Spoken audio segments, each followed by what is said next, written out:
10 அர்மீனியாவின் 40 மறைசாட்சிகள்.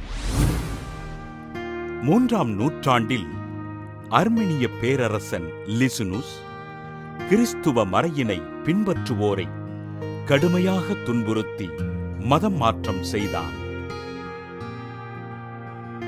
தன் போர்ப்படையில் கிறிஸ்துவத்தினை பின்பற்றுகின்ற 40 போர் வீரர்களை கண்டுகொண்ட பேரரசன் லிசுனுஸ் அவர்கள் மதம் மாறுவதற்கு கட்டளையிட்டார்.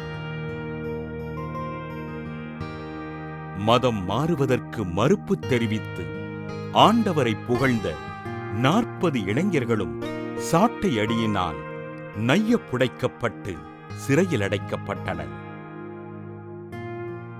பல்வேறு துன்புறுத்தல்களுக்கு ஆளாக்கப்பட்ட 40 இளைஞர்களும் பேரரசன் லிசுனுஸின் ஆணைப்படி குளிர் நீர் நிறைந்த குளத்தில் நிர்வாணமாக நிற்க வைக்கப்பட அவர்கள் ஆண்டவரை போற்றி ஜெபத்தில் ஈடுபட்டனர்.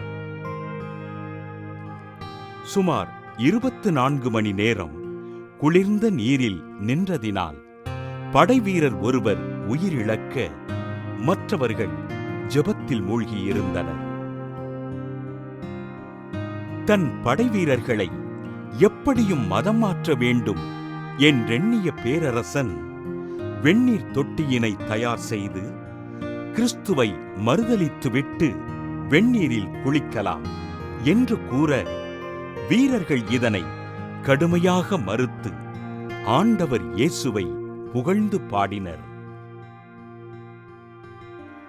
பல்வேறு துன்பங்களை தாங்கிக் கொண்டு கிறிஸ்துவத்தில் உறுதியாய் நின்ற படைவீரர்களை பேரரசன் தீயில் சுட்டெரிப்பதற்கு ஆணையிட படைவீரர்கள் அனைவரும் தீயிற்கு இரையாயினர். தங்களது சுயநலனுக்காக வாழாமல் ஆண்டவருக்காக உயிர் துறந்த இந்த 40 போர் வீரர்களையும் திருச்சபை புனிதர்களாக உயர்த்தியது. அர்மீனியாவின் 40 மறைசாட்சிகளின் திருவிழாவினை கொண்டாடுகிற நாம் வாழ்வில் எத்தனை துன்பங்கள் வந்தாலும் கிறிஸ்துவ விசுவாசத்தில் நிலைத்து நின்று ஆண்டவரிடம் ஒப்புக் கொடுத்து ஜெபிப்போம்.